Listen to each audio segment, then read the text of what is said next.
surprising to a lot of people is that the president, who has such good political instincts and such instincts for self-preservation, isn't seeing this. And at least, obviously, you hope it's for the reasons of not wanting to hurt the economy, but especially for him, not hurting himself. He sees it in the poll numbers.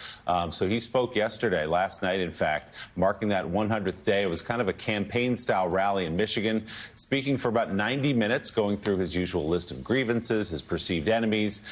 But he also defended his tariffs several times throughout the speech. I've just signed an executive order to give partial tariff rebates to any company that assembles its cars right here in the U.S. In other words, if they can't make it in time because they have to do it here, otherwise they haven't, I'm giving them a little bit of a break, right? They took in parts from all over the world. I don't want that. I want them to make their parts here. Somebody would say, oh, well, that's a change in parts. It's not. It's called a little flexibility. The guys were crying. They love it. Everything's good. But just in case we can't get everything in time, we gave them a little bit. So it's 15% of the parts, and then it's 10% of the parts. We give them a little time before we slaughter them if they don't do this. We've been abused by friend and foe. And in many cases, friend has abused us more so than foe on trade.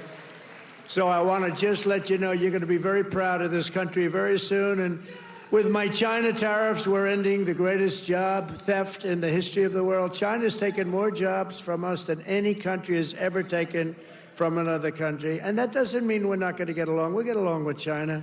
I mean, their tariff now is at 145%. So essentially, that's a big difference between that and zero. But I think it's going to work out. Tariffs haven't even really kicked in. The 25% on cars have.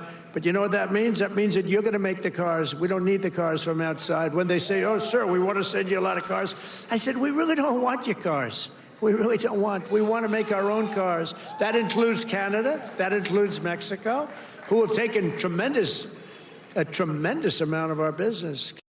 So obviously, John, we know when something's on his mind when he just goes on and on about it. He understands, I think, what these tariffs are doing already and will do down the road, which is to raise prices for consumers in this country.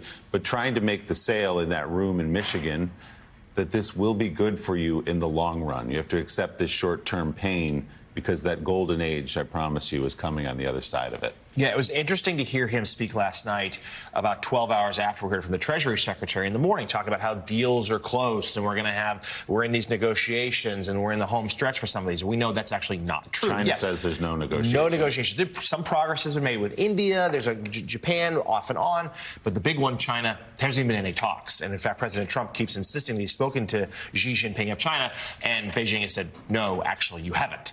So that's an issue there as well. But there is an awareness, I'm told from senior advisors, that, look, they see the poll numbers.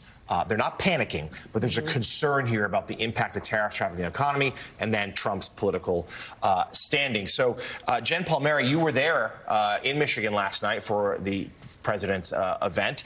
And there aren't too many sort of old political cliches that apply to Donald Trump because he has broken so many molds and norms. But this one, I think, does. If you're explaining, you're losing. And he last night had to explain and defend and spin these tariffs because he knows there's already been some impact, but if they really go into place, if they ratchet up, the people in front of them, they're the ones who are going to be shouldering the cost. Yeah, one of the most telling things I saw in Michigan was an ad for a local furniture store yesterday that was advertising tariff-busting prices. So it, it's something, and also a lot. There was a UAW worker there last night that's a big supporter of President Trump and spoke in favor of it and said we have to hang in there because this is worth it in the long term. But it's 900. I believe 900 auto workers have already lost their jobs here. So it was not, the tariff section was not the section of the speech that got a good applause last night. And I would say, I saw some of our colleagues there that were covering the rally, and one of them told me, don't focus on the crowd size. But who focuses on crowd size? Donald Trump focuses on crowd size, and this was the far and away the smallest rally I've ever been to of Trump.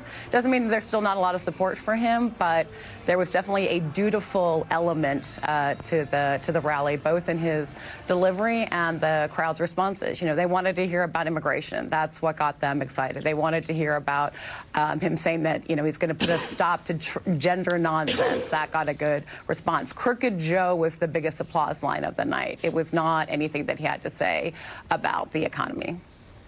Yeah, which is, of course, what will, again, ultimately, as we were saying, what will ultimately drive the poll numbers for those people in the middle who decide whether the president's going to have an approval rating in the 30s or whether he's going to have it in the low to mid 40s or high 40s. Doris, we're 100 days in. I showed the front of the New York Times, a special section on